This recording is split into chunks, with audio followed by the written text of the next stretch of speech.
You are listening to the IFH Podcast Network. For more amazing filmmaking and screenwriting podcasts, just go to ifhpodcastnetwork.com.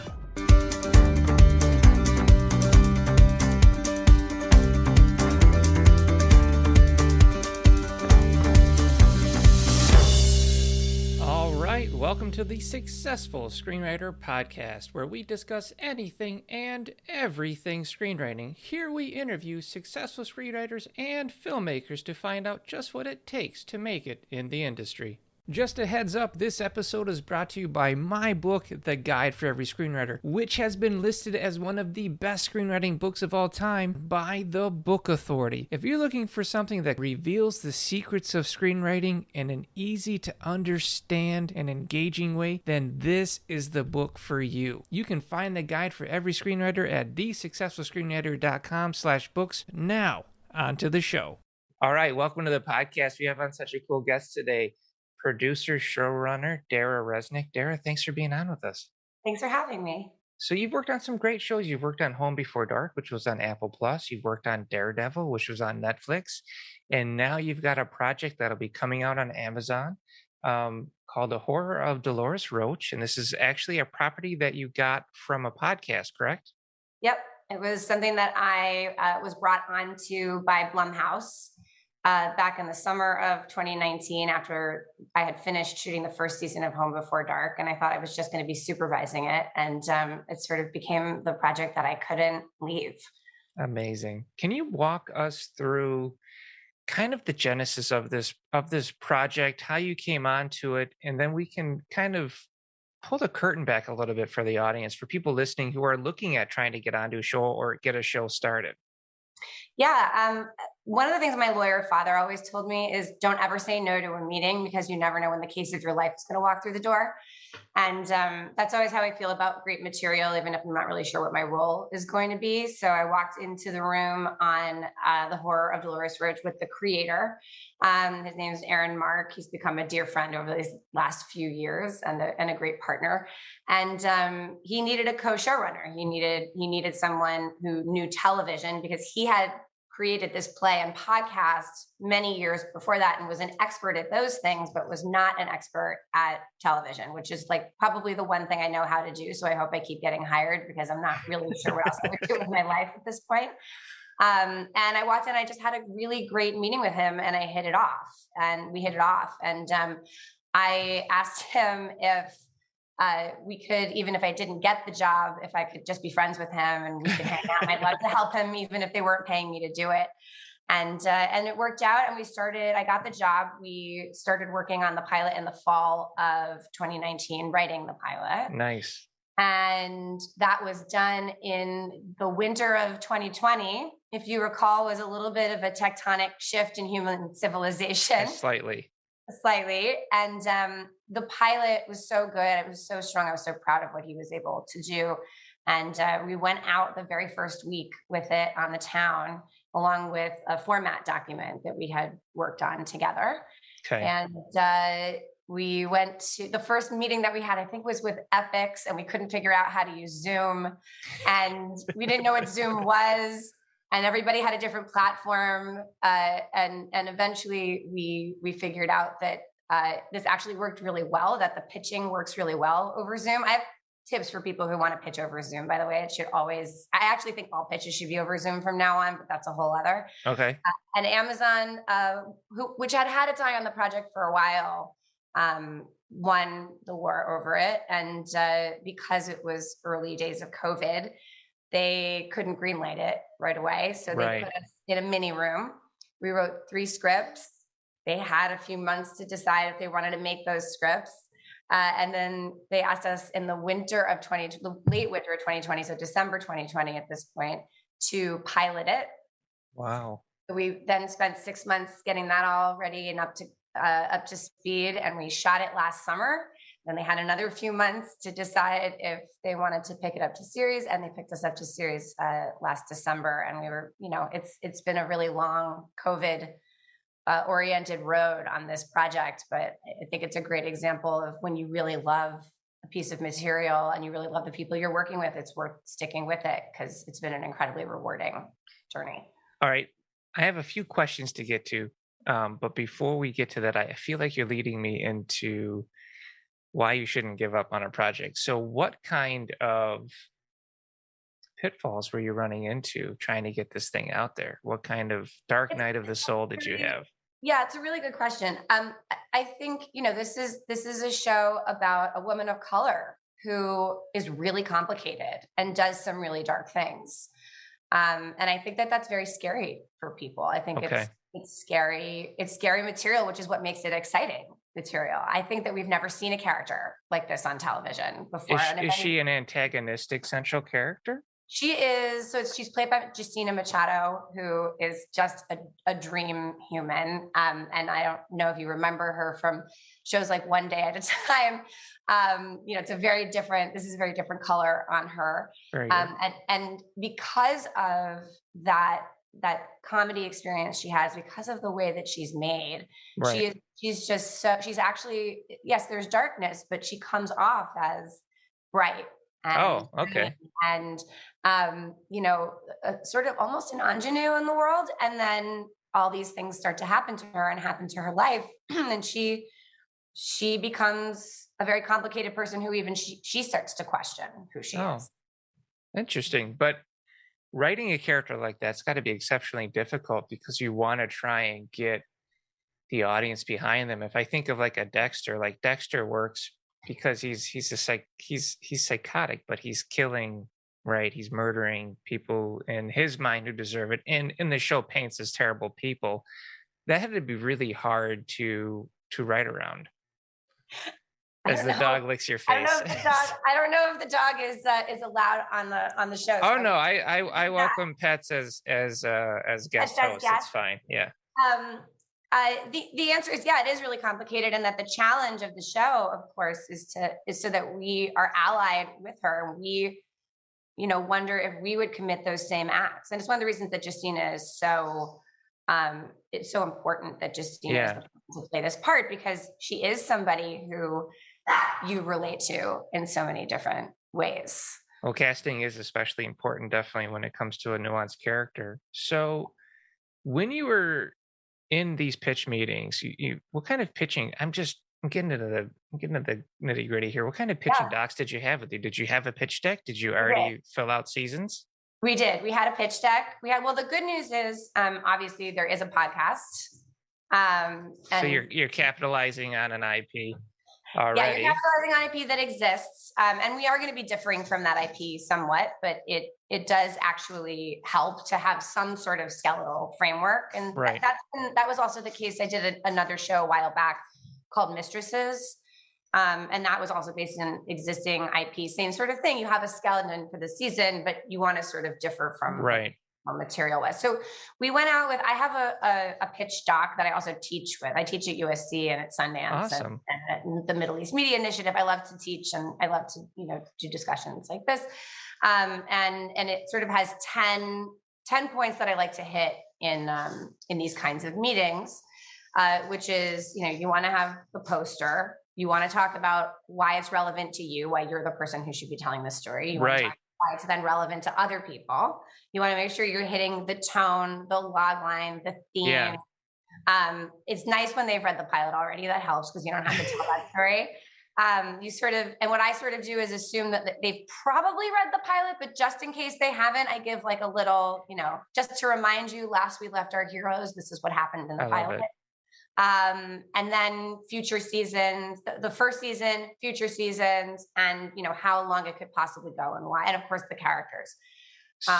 So when you got the deal with Amazon, you shot the pilot, but they hadn't greenlit the show yet. Is that correct? That's right. Yeah. That was the job of that pilot. The job of any pilot when you haven't gotten greenlit is to get the series pickup. That's the thing I kept reminding people because, sometimes, especially when you're new to this, you need the pilot to be 1,000% perfect and it needs to be everything that the series is going to be. And I actually very much miss the days of network television where a show had a minute to find itself first. Right. And now a pilot really does have to be perfect. But I just kept reminding everyone what this pilot is for is so that we get a series pickup. And it did that. So that was pretty exciting. Did you have to deal with a lot of show notes coming on from producers that are from Amazon that wanted specific tones or anything like that with the show? I actually think we're really, really lucky. We've had great partners in Blumhouse and Amazon. I think Okay. this show has been a labor of love for them as well. I mean, Blumhouse obviously is a master of horror, and this is a Yeah. half-hour horror comedy. So there's like no better brand name or house to put on this. And Amazon has been like tracking this for such a long That's time. awesome. They were excited. There were notes, of course, like there always are. Yeah. But they were always notes, on the Blumhouse side, it was always notes that it helped us lean into genre where we could. Great. And on the Amazon side, it was always notes that, helped us figure out what their platform is. One of the things for me is I've now worked with all the different streaming platforms. I've worked with Netflix, Apple, Amazon. I'm trying to think if there's one I haven't worked with. I guess there's some of the smaller, more ones at this point that I probably haven't done, but and they all have different needs, right? I mean, Apple's needs are not the same as Netflix needs. Yeah. Apple's needs are not the same as Netflix's. Isn't that something? Yeah. And by the way, that was the same in the network days too. I mean, and not that network TV is gone, but when I was in network and that was all there was, Right. Fox had different needs than CBS, which had different needs than NBC. And you always had to tailor your pitch to those. You have to figure out what their flavor is. That's really interesting. Doing a half-hour horror comedy, it sounds like it's so incredibly difficult to get that balance right. And I think of something like the Santa Clarita Diet, which really nailed it, Do you feel there is a little bit more of a resurgence of this type of a genre kind of coming back? Because it was very, very niche before, but I'm starting to think maybe there's starting to get a little bit more room to breathe. I think that's right. And I think, well, first of all, there's 700 shows on the air right now. That's an actual number. Wow. That's not like there's like 700 shows on the air. There are, in any given year, they're shooting 700 different shows. That's how niche our programming is getting. And so I think that there's such room right now for these blended genres, for, one of the things that I tell my students, many of whom are women and people of color, is that there's never been a better time to be a woman or a person of color in this business. There's so much room. And I think, this is a show whose time has come. And that's true for so many of these blended ideas. I think it's great. It is really kind of like a new golden age of television, I believe, where you're getting a lot more voices heard. You're getting a lot more exposure to new types of cultures and things like that we haven't really had exposure to, which is awesome. And that is the beauty of television. I mean, like I said, I teach at the Middle East Media Initiative, which has sent me to places like Saudi Arabia and Dubai and Egypt to teach. And when you get to see the reach of what we're creating, it's really touching. I mean, it is. It's great for folks to see themselves on screen. Now, you really love this project, and I always tell writers who listen to the show, or any writers that I work with or mentor with, you want to find something about the source material that really resonates with you, something that you identify with. So what about this podcast really grabbed you? It's an exploration of female rage. And I think that that we haven't seen a lot of that. There's been a few shows recently that have done some really great stuff. I think Yellow Jackets is a good example. Yeah, powerful. Yeah, I mean, it's really powerful and actually shares some themes with us. I actually told my co-showrunner, like, he should really watch it because it's definitely not the same show, but there's like a Venn diagram there. Okay. And also I'm from New York City and watched my neighborhood gentrify, which is really what this is about on a thematic level. It's about gentrification. Oh, wow. Well, I think that's amazing. And there is something to be said there about pulling a concept or an idea out of the ether, as other writers and creators are at the same time. And then you get you get these genres start getting more popular. And that's kind of how it happens. And you're saying about Daredevil, like, I think you're right. You go onto every show and you pitch yourself to the showrunner, explaining why you're the person who should be in the writer's room. You're always pitching. And in that case, you're pitching yourself. So for Daredevil, I went in and said, I'm a huge comic book nerd. I love Daredevil. I'm from New York City, so I understand that world. My dad was a lawyer. I understand all the legal stuff. I Right. worked at the Guild for the Blind when I was growing up, so I understand the issues of being disabled and blind. And you're sort of like you're thinking about those things as you walk into the meeting, so that you're making sure you're hitting all these points of like, here's all the viewpoints that I have in my life that can behoove you in the writer's room if you hire me. Oh my God, I love that you touched on that, because it's so important for writers to know that you're not just selling the material, you're not just selling your abilities, you're selling yourself, you're pitching Okay. yourself. This is why you should hire me. This is how I can help you. And That's it. by filling that void for them, that's how you create more work. That's such great advice. Do you have 1,000% true. And I also would say it then when you are creating shows, you take that and you say, here's why only I can tell this story. Here's why I'm the person you should hire for this, because I'm the only one who can tell the story about female rage, or I'm the only person who can right? tell the story about my show Home Before Dark, tell a story about a little girl who desperately seeks the truth. Right. Yeah. Yeah, and in a crime drama, again, not an easy easy topic to cover. So you definitely like to take on projects that are probably push you as a creative. Yeah. It's projects that push me as a creative, and projects that you really have to convince the studio and the network to buy, right? I tend to be attracted to stuff that hasn't been done exactly that way before, and that can be scary.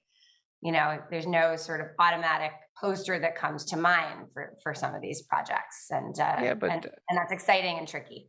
Yeah, but that's what it's what greatness is made out of. I mean, if everybody did the same old thing, then we would, I hate to say it, live in a land of reboots, which we already kind of suffer with. But yeah, I was gonna say, and we do. to come up with original stuff and to tell it in a unique and interesting way, like this podcast has done, The Horror of Delores, Roach, and then be able to take that and adapt it into the visual medium to expand its audience is brilliant. And so I'm seeing a lot of writers out there right now who are creating original IP with the desire to switch that and adapt it into a show. So I'm seeing that a lot more, and I'm glad to see that it's finding success. Any final tips for any writers or listening to this show right now? Yeah, write a lot. There's a great scene in Tick, Tick, Boom where Judith Light, who plays Andrew Garfield's agent, says, write the next one. And then you write the next one. And then you write another one. And that's what it is to be a writer. Yeah. Just keep writing. You're your own factory, and you learn something from every project. Say yes to every meeting. Say yes to every piece of IP. You're going to find what your voice is, but you have to do a ton of work before you find it. I love it. Such great advice. I'm literally going to end this episode and go back to writing, because that's what I was doing before I hit the Zoom to turn on. Hey, feel free to reach out to me on Twitter by using my handle @ScreenwriterPod. And if you liked the show, please support it by subscribing and sharing the episode on your social media.